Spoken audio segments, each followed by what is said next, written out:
سمندر کنارے ایک درخت تھا جس پہ چڑیا کا گھونسلہ تھا۔ ایک دن تیز ہوا چلی تو چڑیا کا بچہ سمندر میں گر گیا۔ چڑیا بچے کو نکالنے لگی تو اس کے اپنے پر گیلے ہو گئے اور وہ لڑکھڑا گئی۔ اس نے سمندر سے کہا اپنی لہر سے میرا بچہ باہر پھینک دے، مگر سمندر نہ مانا تو چڑیا بولی دیکھ میں تیرا سارا پانی پی جاؤں گی، تجھے ریگستان بنا دوں گی۔ سمندر اپنے غرور میں گر جا کہ اے چڑیا میں چاہوں تو ساری دنیا کو غرق کر دوں، تو میرا کیا بگاڑ سکتی ہے؟ چڑیا نے اتنا سنا تو بولی چل پھر خشک ہونے کے لیے تیار ہو جا۔ اسی کے ساتھ اس نے ایک گھونٹ بھرا اور اڑ کر درخت پہ جا بیٹھی، پھر دوبارہ آئی، گھونٹ بھرا اور پھر درخت پہ جا بیٹھی۔ یہی عمل اس نے 7 سے 8 بار دہرایا تو سمندر گھبرا کے بولا کیا پاگل ہو گئی ہے؟ کیوں مجھے ختم کرنے لگی ہے؟ مگر چڑیا اپنی دھن میں یہ عمل دہراتی رہی۔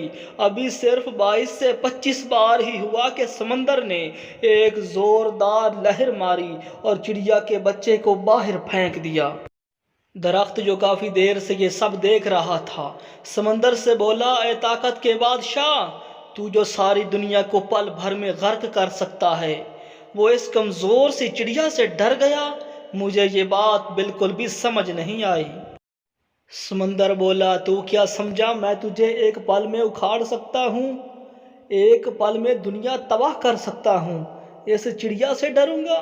نہیں، میں تو اس ایک ماں سے ڈرا ہوں، ایک ماں کے جذبے سے ڈرا ہوں۔ ایک ماں کے سامنے تو عرش ہل جاتا ہے، تو میری کیا مجال ہے؟ جس طرح وہ مجھے پی رہی تھی مجھے لگا کہ وہ مجھے ریگستان بنا ہی دے گی۔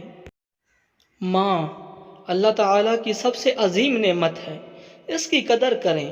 اے اللہ ہم سب کے والدین پہ رحم فرما، ان کی زندگیوں میں برکت عطا فرما، ان کو صحت کاملہ عاجلہ عطا فرما اور ہمیں ان کا فرما بردار بنا اور ان کا سایہ ہمارے سروں پر تا دے قائم و دائم رکھ۔